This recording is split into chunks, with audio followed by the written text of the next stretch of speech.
Una señal que desde el principio se cumplió, que los primeros discípulos vieron e interpretaron como una señal de tu venida, pero que en los últimos tiempos han ido creciendo de una manera exponencial. Hoy ya no sabemos cuántos falsos cristos hay, cuántos falsos mesías, y muchos de ellos se hacen pasar por cristianos verdaderos. Muchos de ellos dicen ser protestantes y ser parte de nosotros, y dicen ser cristianos y ser parte de la iglesia bíblica, y dicen predicar solamente la palabra de Dios y nada más que la palabra de Dios. Sin embargo, cuando comprobamos y comparamos tanto su predicación como su conducta con lo que la palabra de Dios enseña, nos encontramos que tergiversan la Biblia, que la manipulan y que la usan para sus malos propósitos. Usted puede verlo en la cotidianidad. Entonces estos pseudo pastores que se hacen llamar el ungido de Jehová y que dicen: no toques el ungido de Jehová, no hables del ungido de Jehová, yo soy ungido, he recibido la unción, tiene ahora la unción de la sanidad, tiene la unción de la risa, tiene la unción de no sé qué, y se inventan una cantidad de unciones diciendo que son los Cristos ungidos, pero nadie los ha ungido, no son ungidos. El ungido de Jehová está a la diestra del Padre.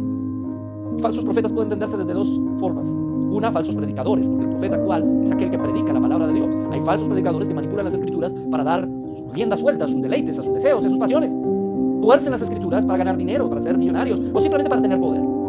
Falsos profetas. Pero también están los falsos profetas que hablan del futuro, que predicen cosas, y generalmente es o sobre bendición y que Dios te va a dar y te va a llevar por las naciones y te va a hacer predicador a multitudes, o profecías malas como terremotos, desastres, viene lo peor, todo esto se va a acabar, el pecado nos va a consumir, viene algo terrible para nuestra nación. O sea, usted los puede encontrar de extremo a extremo. Cuando la Biblia es equilibradita, cuando uno predica la palabra de Dios, uno se da cuenta que Dios no intenta exaltar jamás al hombre porque la gloria es solamente suya, pero que las advertencias que hace en la escritura no son para intimidar o para meter miedo, sino para estar apercibidos, listos y en comunión con Él. Es la señal que más se repite una y otra vez. ¿Qué acaso las otras señales no son reiterativas? ¿No suceden desde el comienzo de la historia hasta el final? Sí. ¿Pero por qué esta enfatiza tanto? ¿Por qué hay un énfasis del Señor en el discurso tanto hacia el hecho de los falsos maestros, falsos cristos y falsos profetas?